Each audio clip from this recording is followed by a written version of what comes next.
right, Miss Hillary. We're recording. That was a weird voice, right? Okay, Betsy. What are we talking about? Tits. This is a TV podcast. I don't like what's happening right now that my dog has gone onto your lap. What is she trying to do? Show you that she might find another home. She's like, I need options in my life. She's like, there's a fresh lap and I will take it. Oh, she just likes these nails. Look at her. Welcome to Tits of the House. Today we're going to talk about tits. Good old titty tits. Whether you got them, whether you like them. Whether they're real, whether they're fake. There's so many options. So many options. All shapes and sizes. They're just a set of tits. But they will not be ignored. We cannot ignore our tits. So we want to talk about how much work it is to have tits. It is a lot of work to have tits. I went to the doctor the other day and she was like, you should be doing breast exams. I don't even know what I feel like she said it. She didn't say every day, but it felt like she said every day. And it's like, who is doing that? Not me, and I should be. I also am not so intimate with my breasts, and I should be to know exactly what nooks and crannies and lumps there are. You know, it's really, I was doing it for a while because I found a lump. I rushed to the doctor. Of course, you know me, the worst case. I was like, oh my God. But I have lots of lumps. It's all, my boobs are made up of like millions of little lumps everywhere. They're Is dense. that normal? It's called dense breasts. And it means that every time you get a mammogram, they ultrasound and measure all of those lumps in there. And they take pictures to make sure that they don't get bigger or grow. So you found a new one or an unusually lumpy lump? I found one that was sort of hurting and I was like, oh my gosh, I gotta get to the doctor right away. And then I did, an ultrasound. It was fine. It was just swollen and inflamed because it was that time of the month. We get all these. Fun. What a treat. What a treat. What a treat. Yeah. Well, I went and got my very first mammogram and they called me and they were like, we need you to come back in. And I freaked the fuck out. And it is exactly what you were talking about. I have these lumps and they're supposed to prescribe the sonogram with the mammogram, which is just ridiculous that you need a prescription to go get a lump checked out. Yeah, you should be able to do, it should be you should be able to walk in and be looked at. Why you need, my gynecologist had to fax over a prescription for the ultrasound, not sonogram. Sorry, the ultrasound. Anyway, they did it and they found stuff and they made me freak out. They're like, we need you to come back every 6 months. And one of the times that I went in, they had me in such a weird position. It's this huge machine and it's like, and it smushed my breast so hard that my body had some sort of trauma response and I passed out. And I came to with someone holding me up going, it's okay, it's okay, it's okay, it's okay. And she goes, sit down, because I guess I'm kind of heavy. So I collapsed. I fell on my butt bone so hard that I couldn't walk for a week. I bruised my tush. I mean, that was a response of stress too. But it was squishing the boob, passing out, falling on my butt. This was not a pleasurable experience going for healthcare. Well, when you squish the boob too, just FYI, you have to hold your breath, right? Were you holding your breath? I don't no, I was unconscious. Yeah. You're supposed to hold your breath. Don't they tell you, like, breathe through these things? Like, I would think that you take deep breaths, breathe in, breathe out. It's going to be over soon. Like during sex. Oh no, you have to. That was a joke, by the way. Yeah. That did not land. You're supposed to breathe, and then when they smush, You're supposed to hold it? you're supposed to hold it. Is that so you don't move? Yeah. So nothing moves in there. So it's still. So it gets all those millions of photographs. You know what? It's so crazy because now that I go now because of the situation, what they do is The lumpy breast situation? Yeah, the lumpy boobie. Did you always know you had lumpy boobies?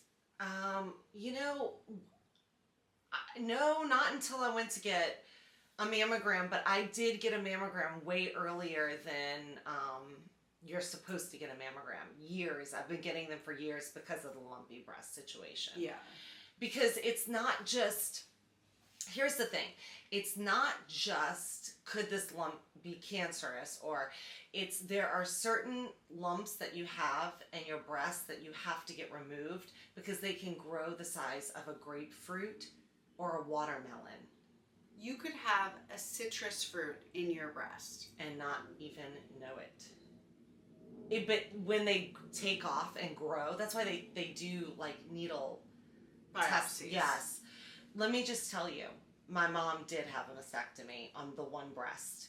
Okay, this was like very traumatic because I sat there with her during, what they do is they shoot a little circle metal piece like a bullet into the lump so they can take better pictures, and then they decide if they want to remove the breast. It was stage 0 DCIS, but What does that mean? it means that it's not cancerous, but it is breast cancer. It's like you caught it before it went anywhere. Like a precog situation? Yes. And This lump has not committed a crime, but it's going to. exactly. And you have to catch it soon enough. And we did. But it was the scariest thing ever. And when we went to meet with the breast cancer doctor, I was like, hey, can you please take both of her boobs off? Like, I don't need it. Betsy's like, she does not need these. And I don't need to deal with any more of this. But, it's just what it is it's really important to know your own boobs. And I used to feel mine all the time when I first started getting these lumps to make sure they were all normal. I probably should be doing that again. Also, like, do you wear a sleep bra? That's an important. Do you wear a sleep bra so your boobs don't sag? You don't sleep in a. Are you a size? Sleeping in a bra? Let us know if you sleep in a bra. I don't know if this is a thing for everyone or just people with gigantic tatas. Yeah, I have.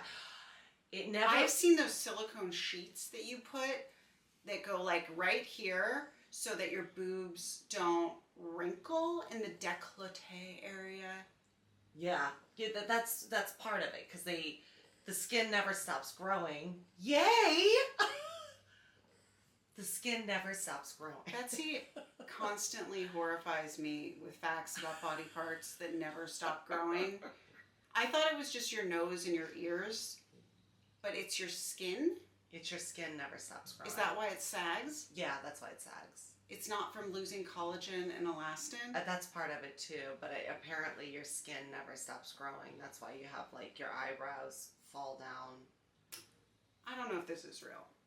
Let's Google. You're going to find out a lot of things that we say maybe aren't true. Yeah, I mean, maybe. Listen. Betsy sent me some AI of robots doing weird stuff, and I had to be like, this is art. This is not actually a real thing. But were the ones real? I do know that the skin continues to get saggier and saggier, whether it's growing or it's just losing whatever makes it tight. I definitely relate to the sagging skin. Oh, here you go. The parts of the human body that never stop growing are cartilage. What's appendages? Dicks. No. That's another word for a dick? I mean, it's what came to my mind. Okay, let's look. Such as ears and nose. But I thought your skin. Okay, is it saying ears and nose are appendages The or only- the cartilage? Those are cartilage. Oh, look, the only bones that continue to get larger are the skull and the pelvis. The skull. The skull and the pelvis. So you're going to have a big head. A big head and a big vagina. And big hips, I guess. Oh, jeez. Yay, this is fun.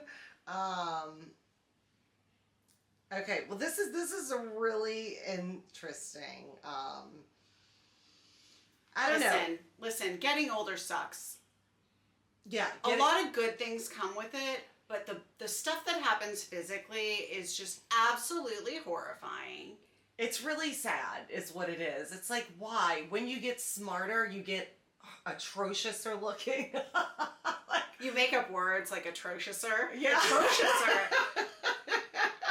I don't know. You just you like why when you're young can't you just You cannot You're have stupid, it all. yeah. You just can't have it all. It's just life saying here. It's never. It's. We're gonna give you the. Did I sent you that video of that scientist saying nothing makes him think that we're not simulated or whatever? Is that? I the would right like word? to be simulated less saggy. Thank you. Thank you. Like, that was the craziest video ever, and it is. It's like it's almost like this is a comedy life. Like. We're dumb when we're hot. We're smart when we age. Like, But listen, I'm not going to complain about being a little bit saggy. I'm healthy. yeah. I'm going to get my boobs checked out. So I went to the doctor and I was like, test me for BRCA, test me for cancer, because they have all of these tests that you can do to find out if you are maybe predisposed to cancer. Yeah. And my friend did it and she tested positive. She did the double mastectomy and then she got expanders put in and then implants put in because she wanted to have boobs. She missed her boobs. Yeah. Oh yeah. I think that's a lot of people are doing that now. A lot of people are getting tests for that. But if you do 23andMe, it tells you if you have that gene or Parkinson's gene. It tells you a lot of stuff, like all the genetically what you have and what you don't. I have not done 23andMe. I'm scared. What if you find out that you're not what you thought you were? A bitch. Oh no! We know you're that. No. Your test results have come back. You are 99% cunt. Yeah, you are 99% sweetheart. It's like, oh, I got someone else's test. No.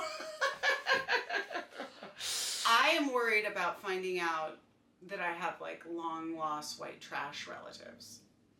And they will be able to contact you the second you do it. You can keep yourself private, or you can open yourself up actually, so they won't be able to contact you. But I liked finding my relatives. It was fun. Betsy liked finding her white trash relatives. They're not white.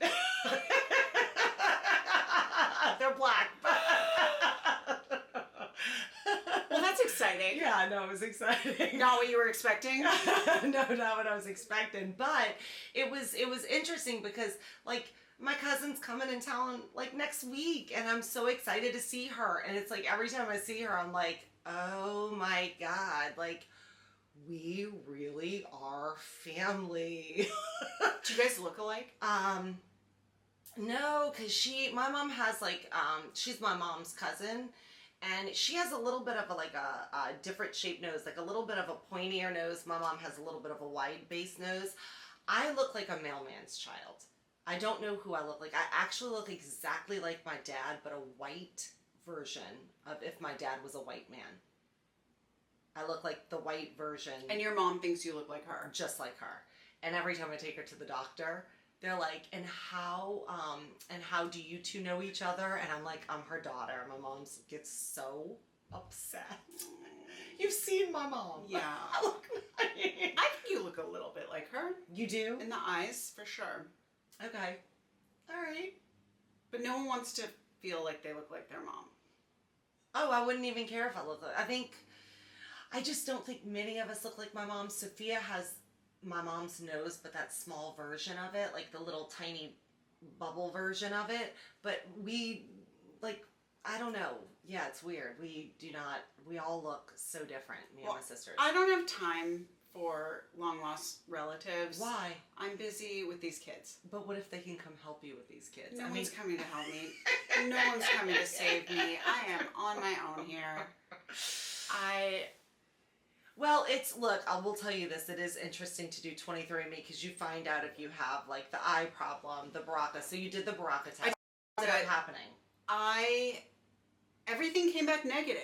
Oh, wonderful. And then I didn't realize they just tested for breast cancer, so then I had to do another test. I switched doctors, and she's like, I want to test for all forms of cancer because I'm having my hormones tested to make sure after having kids and getting older that I'm not imbalanced. Because another friend of mine went to the doctor and found out that she has super, super, super low levels of estrogen, testosterone, or maybe it was too much estrogen. I can't remember, but her hormones were all out of whack, and she got like some cream that she rubbed on herself, and now she's feeling a million times better. Is it the wild yam cream?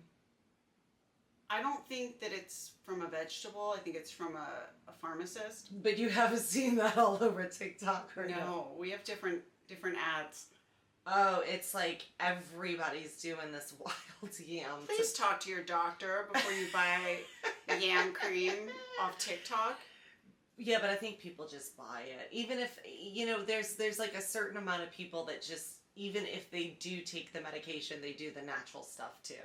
Well, my doctor said my hormones were a little bit low, but she would expect that because I was coming off birth control. I was taking spironolactone for my skin, which I guess can lower your testosterone. Oh, I didn't know that. So she told me to get these I had to take vitamin D and then these progesterone drops that have like the scariest label on them. It's like, this is carcinogenic, has been known to cause cancer.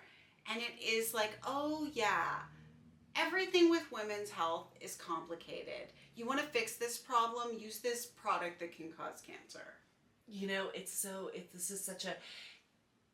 It's such a crazy thing because this is why some people do the natural route of the hormone thing.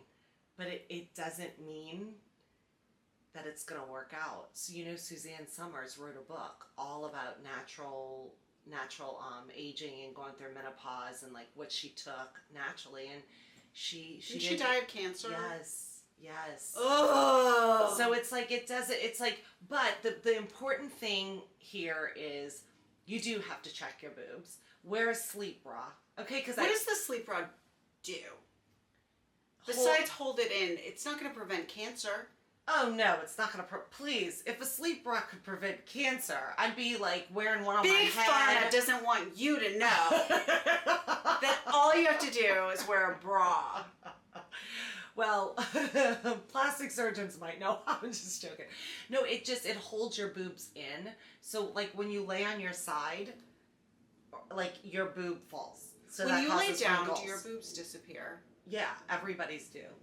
Not everybody's. Well, not everybody's. Yeah, some people who... When I was younger, they stayed up there. Yeah, but that's why I'm saying I think your skin continues to grow because they fall. My boobs have changed so much. Yeah, that's what happens. Ugh. Yeah, but they still look great. Now so they're going to try to kill me with these freaking lumps and bumps and... Listen, boob health is probably the most important health that there is out there, and I will just tell you this, not to freak you out. My mom does not have the BRCA gene. But then she had some sort of cancer. Yes. So all of this stuff makes no sense to me. It sort of reminds me of COVID, where it's like, well, we don't know why you got it and your husband, who you shared a bowl of pasta with the night before and sleep in the same bed with him, like why you don't both have, like all you can do is control what you can control. And one of the things I need to do, and you should all do, is check for lumps, right? Yeah, and like enjoy your boobs right now, show them off, wear corsets, because one day we all might not have them. Like, that's the truth. Enjoy your boobs today. Like, when Steve looked at that girl's boobs, great, she's showing them off. One time Steve looked at a girl's boobs in front of Betsy, and it is now her number one grievance. Yes. And that's okay. And there you go. We had an episode talking about the fight, and that's the resentment that I've stuffed down in me. That everything Steve does, all I think is, and you looked at her boobs. You looked at her boobs, Betsy. Who cares? I'm a girl. I can look at her boobs. That's a double standard. How come you can look at boobs and I can't? Because I'm not going to hook up with her boobs. That's fair why. enough. You don't want to stick your dick in her boobs. No, I don't. All right. My dick is staying in my pants. No. Keep it in your pants, Betsy. I don't want to keep it in my pants.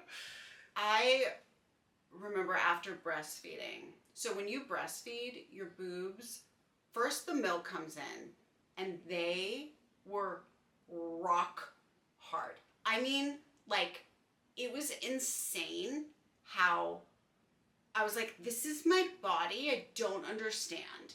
And then you breastfeed and it empties and they soften. And then like one goes up and one goes down and they're changing. And when the dust finally settles, it is like the saddest thing because what's left are these like saggy, for me, by the way, this is just my experience, saggy, sad, empty boobs. And I will say I've never been someone who appreciated what they have. Yeah. In that department. Like, I had great boobs. Yeah. And they're gone forever. R.I.P. No, you boobs. have great boobs. They're Your fine. boobs are really pretty. But here's the thing. You can fake it with bras and whatever. But Yeah. I didn't realize how much identity and just sort of like what a loss that would feel like. So I can't even imagine having to have a double mastectomy or the asymmetry of having one taken off and like how do you... Oh, I can tell you when, you know how close I am to my mom. By the way, I know every tale and everything that happens to women when they breastfeed. I have never breastfed, but I am reminded every day of my life what my mom went through breastfeeding me and all of us, and how grateful I should be that she breastfed me. I'm so luckily reminded. So let's give a shout out to breastfeeding Shout out mothers. to the moms. It is no joke what your boobs go through, not to mention your life. And when you do have a mastectomy, it is so traumatic. What I went through, seeing that over my mom. And I said to my mom, do you want to get, because I see women, because it is such a warrior moment of like, I cannot describe it to you because you see that traumaticness every day. It takes a while to get used to. It's a big part for a woman to lose. Like such a traumatic thing. And I remember like, trying to hold back tears. So I stayed strong for my mom because it was so sad. But, you know, I said, do you want to get a tattoo on your chest and do a photo shoot, Mom? And she was like, I am fucking 71 years old, you asshole. She's like, but it made her laugh so much that I offered it. You're like, you could get my name on your breast, your favorite daughter. And I still tease her about it. I'm like, are you sure you don't want to do a nude photo shoot with a tattoo? Because women are doing that. That is so cool. I love that people are doing that and taking something and turning it into something beautiful. Like art. It is. Yeah. It's so beautiful. It's like empowering. And I love all the chest tattoos that women get, and then they post all the pictures. I thought my mom should do it. Who cares how old you are? But you know, it is cool that my mom also had such a great sense of humor about it. She calls herself the one boob wonder. Aw. She's like, it's your mom, the one boob wonder. I feel like the having one would be weird to me. Like, Yeah. off center. Like off balance, I mean. Like, now, and you have to get that one checked, and you have to be. she didn't want them both gone? I tried. I said to the doctor, take them off. She goes, we don't do that. I was like, why? Why? I don't need any more problems. I already have to take my mom to the Parkinson's doctor. This is like. You're like, I put 2 hours in the meter. We still got an hour. Let's Get it do off. this. Get it out of there. It's so, because people don't realize this stressing over that one boob, it's not worth it. It's like, it's too much stressing over that one boob that's left. For me, so I wonder if it's When an they say insurance they don't thing. do it, oh yeah. Might be. By But, the but why way- didn't she offer to pay out of pocket to get that one off? I think you probably would have had to plan ahead for that and Yeah. have the time for the surgeon to do it. Maybe. I'm not sure. She didn't. She said they don't do it. We don't offer it. So we were. That seems weird. Yeah. Get your annual pap smears. Get poked and prodded. It's not fun. Yes. I mean, have you ever gotten so nervous during a pap smear that you completely shut that metal thing closed? No. Oh, I have. Oh, really? It's so fast. It's not, they put it in you, they open it, and I guess I just like get so nervous that I like tense up. They put the salad tongs in. They open them up. And mine And then just, doesn't it feel like they take like a toothbrush? It feels like, yeah. or like, what is that steel wool that they scrub hands with? It feels like they take that and like scrape like the inside. Like, I feel like they go in so deep. I'm like, are they in my throat? Like, what is happening? It is awful. It's like they're going in a tunnel and there's no ending. She's like, let me get my headlamp on. We're going in. Please go deeper. No, it's just so awkward. But one time I was so nervous. The whole metal thing collapsed and clapped shut. Betsy's pussy is strong. Don't mess with a bitch. With I've had no. 2 kids. She can just like walk in there, take a look around with a flashlight. Yeah, right. Your vagina's a muscle, so it's No, like, I'm kidding. yeah, I also no. had 2 C-sections, so the puss is perfect. Did you have? Is it how was the C-section? How was it? Yeah, That was being cut open were and you gutted scared? like You're a awake, fish. right? Yes, it was Yes. awful. It was awful, but also now that I did it twice now, I don't know what birth is like, so I can't say that it's worse than birth. Like, some people have a lovely time giving birth and say it's magical and they did it in a bathtub and there were flowers and butterflies and fawns walking around. I don't know. I did not want a C-section. I had to have a C-section, and then they sort of encourage you, if you've done that before, to do it again. Yeah, yeah. No, And I was like, oh, surely the second time will be better because I know what to expect. It wasn't. It was just as awful. I was like convulsing from the anesthesia. oh my god. I thought I was convulsing the first time because I didn't eat. They don't let you eat. And it had been like 29 hours or something. And I was like, am I just starving? And I'm like, no, it was from the anesthesia that they give you. They have to cut off all feeling. See, I don't know, that idea, that's why I asked you, what was it like? Were you just like calm, or were you stressed? Was it like traumatic? No, Because- it's all you know, like when you get on an airplane, like you don't think you're gonna die, but like you think you're gonna die. Yeah. It's like how much that's in the forefront of your mind, even though it's safer to be on a plane than to drive to the airport. It's like anytime you're having some sort of surgery, you think you're gonna die. Yeah. I think that's true. Like, I do feel, I have that, like, anything,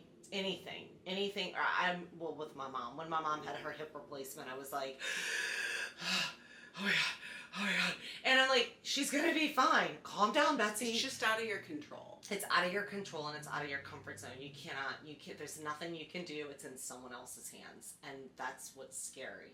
And the same thing, like C-sections, people don't realize it is such a major, major, major surgery.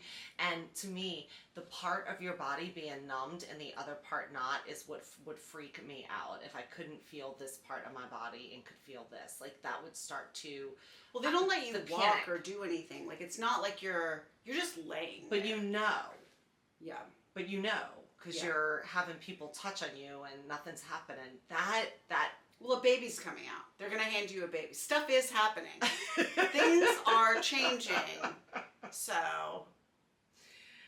That is scary for me. Well, I never did scary it. for me too. Yeah. I'll go pick a baby You out. can be an auntie. I'll be an aunt. I Yeah. love being an aunt. I think I would prefer to be an aunt sometimes. Yeah. But now I have these 2 girls, and they're gonna have tits of their own. That you And better get on vaginas and teach them to take care of and sit Yeah. on top of them. I have to be a good example and make sure I don't have cancerous lumps. I guess I also have the lumpy things like you do. So I've got to go in a bunch and make sure they're okay. Yeah, and everybody should be making sure their boobs are okay. It is extremely important, and we wanted to talk boobs this episode because that's what we are. Boobs in the house. Tits of the house. Tits of the house. Check those tits.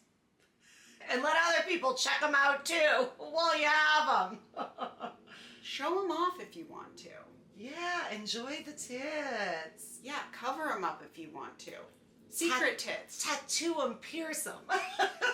Pierce them. See how hard they can get. See how soft they can get. They're just a set of tits. Tits of the house. Thanks for listening. Tits out.